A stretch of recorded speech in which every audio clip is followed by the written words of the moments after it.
Hello dear student, आज हम बात करेंगे यूपी टीजीटी इंग्लिश के एक महान राइटर विलियम शेक्सपियर की। विलियम शेक्सपियर जो कि एक ग्रेट ड्रामाटिस्ट थे एलिजाबेथन एज के, उनकी ऑटोबायोग्राफी और उनके कुछ मेजर वर्क्स के बारे में आप यहाँ पर देख रहे होंगे थंबनेल में कि मेजर वर्क्स लिखा है। इनके चार मेजर वर्क्स जो ट्रेजेडी के थे वो हेमलेट, ओथेलो, किंग लियर और मैकबेथ थे। ऐसी सारी रचनाएं, बहुत सारी रचनाएं और जो इनके ऊपर लिखी गई बुक्स हैं उनके ऊपर आज बात करेंगे। विलियम शेक्सपियर का जन्म जब हुआ था तो उन्हें बैप्टाइज किया गया था। ये इस पिक्चर में आप देख सकते हैं कि ईसाई धर्म में इसी तरीके से पानी में डुबो कर बैप्टाइज किया जाता है, यानी कि बपतिस्मा संस्कार किया जाता है। उन्हें धर्म से ईसाई बनाया जाता है और ईसाई बनाने की प्रक्रिया को बपतिस्मा संस्कार कहा जाता है। क्योंकि बहुत सारे विद्वानों में इनके जन्म को लेकर आपस में मतभेद है। तो होली ट्रिनिटी चर्च में जो है 1564 ईस्वी को 26 अप्रैल को एक रिकॉर्ड मिलता है जहां पर विलियम शेक्सपियर का बपतिस्मा हुआ था। उसके आधार पर ढेर सारे राइटर्स और विद्वान ये मानते हैं कि विलियम शेक्सपियर 23 अप्रैल 1564 ईस्वी को पैदा हुए थे। आइए अगले स्लाइड में देखते हैं कि ये 23 अप्रैल 1564 को पैदा हुए थे। परीक्षा में टीजीटी में पूछता है कि कहाँ पर पैदा हुए थे, तो स्ट्रैटफोर्ड अपॉन एवन जो था, एक टाउन था, वहां पर ये पैदा हुए थे। एवन नाम की एक रिवर है और उस रिवर पर बसा हुआ है स्ट्रैटफोर्ड शहर, जो कि वार्विकशायर में है। डिस्ट्रिक्ट का नाम है स्ट्रैटफोर्ड ऑन एवन, जो कि सुधीर के अरोरा की बुक में आप देख सकते हैं, वहां मिल जाएगा। बैप्टाइज कहाँ किए गए थे? होली ट्रिनिटी चर्च था जो कि स्टैटफोर्ड में ही स्थित था। तो अपने ही एरिया में इनको बैप्टाइज किया गया था होली ट्रिनिटी चर्च में। बर्थ के अलावा देखें तो इनके पिता का नाम था जॉन शेक्सपियर और माँ का नाम था मैरी एडन। एन हैथवे से इन्होंने 1582 ईस्वी में शादी की थी, जो कि 8 साल इनसे सीनियर थी। आगे देख लेते हैं कि इनकी शादी क्योंकि एन हैथवे से 1582 ईस्वी में हुई थी। इनकी पहली बेटी थी जो एल्डेस्ट डॉटर थी, उसका नाम था सुसाना, जो कि विलियम शेक्सपियर की शादी के 6 महीने बाद ही पैदा हो गई थी। परीक्षा में कभी कभी पूछा जाता है कि जो इनकी पहली डॉटर थी वो उनकी शादी के कितने दिनों बाद पैदा हुई थी, तो सिर्फ 6 महीने बाद पैदा हुई थी, इसलिए ये क्वेश्चन कभी कभी एग्जाम में पूछ लिया जाता है। उसके बाद जो सुशाना थी उनकी शादी जॉन हॉल से, जो कि एक फिजिशियन थे, हुई थी।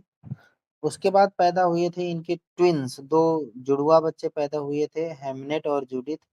हेमनेट जो कि 11 साल की एज में उनकी डेथ हो जाती है, और जूडिथ की शादी थॉमस क्विंसी से की जाती है। थॉमस क्विंसी एक फेमस व्यक्ति होते हैं उस समय के।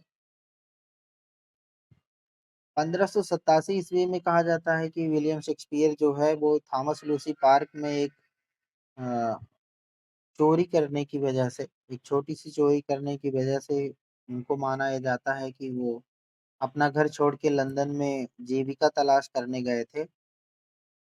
और जब वो वहां पर गए लंदन में, तो उन्होंने सबसे पहले बारबेज कंपनी ऑफ क्लेयर को ज्वाइन किया था और वहां पर काम करना स्टार्ट किया था। ऐसा जो आरोप लगता है कि उन्होंने थॉमस लूसी पार्क से क्या चुराया था, तो एक डियर चुराने का, एक हिरन चुराने का आरोप लगता है। और ये भी, इस पर भी विद्वानों में कुछ लोग कहते हैं कि नहीं, नहीं चुराया गया था, कुछ लोग कहते हैं कि नहीं, ऐसा आरोप था उनके ऊपर। तो ये इस तथ्य पे भी विद्वानों में कंट्रोवर्सी है। शेक्सपियर ने 154 सोनेट लिखी, जैसा आप लोगों को पता ही है कि सोनेट जो है 14 लाइन की पोयम होती है। और शेक्सपियर की कई सोनेट बहुत ही फेमस और बहुत ही अच्छी हैं, जिसको 1609 में पब्लिश कराया गया। अगला देखते हैं कि शेक्सपियर जो थे अब इनके बारे में जो है ये कहा जाता है बचपन के बारे में कि विलियम शेक्सपियर जो थे वो बचपन में ग्रामर स्कूल में पढ़ने गए थे। ग्रामर स्कूल नाम था उसका जिसमें सबसे पहले विलियम शेक्सपियर पढ़ने गए थे। वहां पर एक कमेंट आया था, यानी कि बाद में बेन जॉनसन एक कमेंट करते हैं कि ग्रामर स्कूल से ही विलियम शेक्सपियर ने स्मॉल लैटिन और लेस ग्रीक सीखा था। तो स्मॉल लैटिन और लेस ग्रीक का क्वेश्चन बहुत ही ज्यादा टीजीटी में पूछा जाता है। ये बेन जॉनसन के द्वारा कहा जाता है। अब देखते हैं कि जो विलियम जे लॉन्ग ने एक बुक लिखी है हिस्ट्री ऑफ इंग्लिश लिटरेचर की, उस बुक में विलियम शेक्सपियर के पीरियड को 4 भागों में बांट दिया है।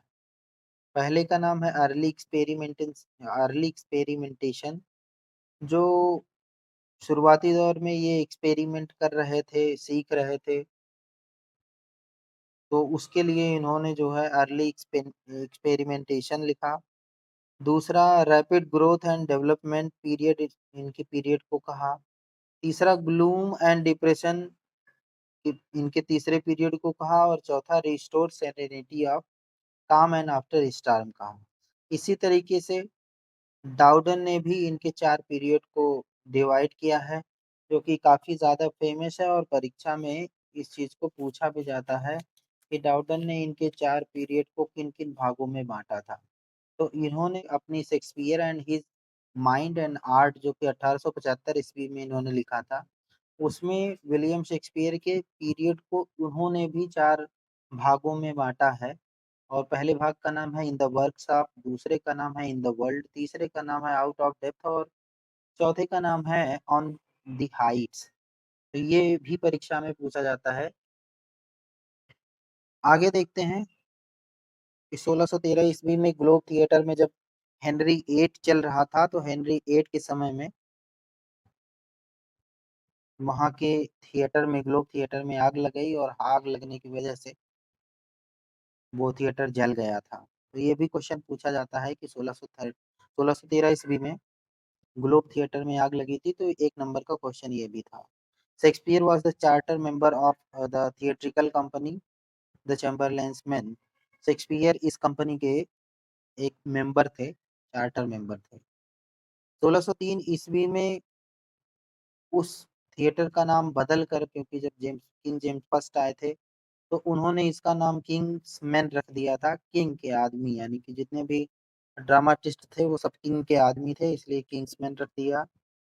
विलियम शेक्सपियर की सारी रचनाओं का कलेक्शन जो था, सभी रचनाओं का कलेक्शन विलियम शेक्सपियर ने, टोटल रचनाएं 37 लिखी हैं और 37 में 36 रचनाओं का कलेक्शन एक साथ हेमिंग और कॉन्डल ने लाया था 1623 ईस्वी में, जो कि फर्स्ट फोलियो के नाम से जाना जाता है।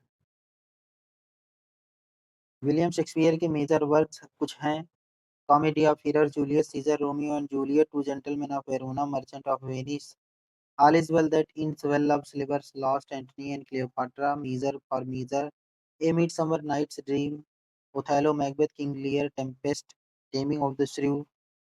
और एक रचना जो 37 रचनाओं में एक रचना नहीं पब्लिश हुई थी पहली फोलियो में, उसका नाम था पेरिक्लेस।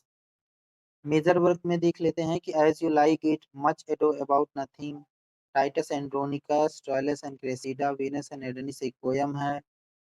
मेजर वर्क में देखेंगे कि लॉन्ग नैरेटिव पोयम जो इनका था, एक वीनस एंड एडोनिस था और दूसरी लॉन्ग नैरेटिव पोयम इनकी है द रेप ऑफ लुक्रीस। ये दोनों इनकी लॉन्ग नैरेटिव पोयम थी, वीनस एंड एडोनिस और द रेप ऑफ लुक्रीस। 23 अप्रैल 1616 ईस्वी को इनकी डेथ हो जाती है। और डेथ ठीक 23 अप्रैल को, क्योंकि इनका बर्थ एनिवर्सरी भी है 23 अप्रैल को, और 23 अप्रैल को ही इनकी डेथ भी हुई थी। विलियम शेक्सपियर की पर बाद में बहुत सारी बुक्स आई हैं जो परीक्षा में पूछी जाती हैं। तो रॉबर्ट ग्रीन ने एक बुक लिखा है, ग्रोथ्सवर्थ ऑफ वीट। ग्रोथवर्थ ऑफ वीट में इन्होंने जो है कहा है कि एक growths worth of wheat brought with millions of repentance. ये क्वेश्चन पूछा जाता है। कि किसने कहा था, रॉबर्ट बेन ने कहा था। एच.बी. चार्ल्टन्स की एक किताब है, पूछी जाती है परीक्षा में, एक शेक्सपियरियन कॉमेडी। उन्होंने ही एक शेक्सपियरियन ट्रेजेडी भी लिखी है और टी.एस. एलियट ने हेमलेट एंड हिज प्रॉब्लम्स लिखी है। Thanks for watching this video. For more videos, subscribe this channel, Alka Study Point.